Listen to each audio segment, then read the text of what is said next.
Okay, so that was an amazing, like, high quality footage stuff here. Like, with this game, we're dealing with something else. Like, we're dealing with another play field. We're going more into the acting field. I have one little issue with when there are, like, you have to select clues. It's like the game just slows down. There are the clues that I wanted to interact with because I was genuinely curious about them, but then there were the other ones I was not curious about. I just wanted to proceed with the story.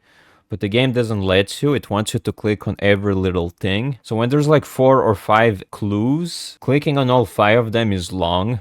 So then at this point, you're just sitting around because you have to sit around because the game forces you. It feels like it makes the game more linear. From the story, from what I understood, there's a lot of ghosts in there, and one of them didn't feel like being left like a shadow. And the backup performer doesn't want to remain in the shadows forever. She wants to like take charge. She wants to be in the main spotlight. So to me, she wanted to take what she thinks she deserves. It's kind of a feeling that's very relatable, you know, when you get treated like... So like jealousy is not always a negative thing, right? Sometimes jealousy comes from a sense of like injustice is the way I see it.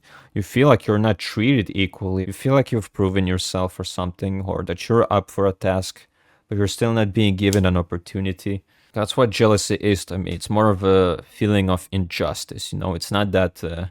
It's not always that negative of a feeling. Hi guys, this is me from the future. So as I'm editing this, I find it interesting to point out that there's one scene that stood out a lot to me. There's one scene that is particularly spooky. That scene where Chen Fei appears and she just stares at you. She doesn't say a word. And then at some point your character is looking down, he looks up, and then she's still standing there, having not moved at all. You would expect her to vanish, or you would expect her to move closer to you, but she's still standing still and just stares at you. This scene feels so tense because it's so quiet. The character doesn't talk, she just stares at you. Like, it was a very spooky scene, and I'm aware of it as I'm editing it. Another highlight in this game, it was more of the flashback. It was one of the few scenes that communicates warmth.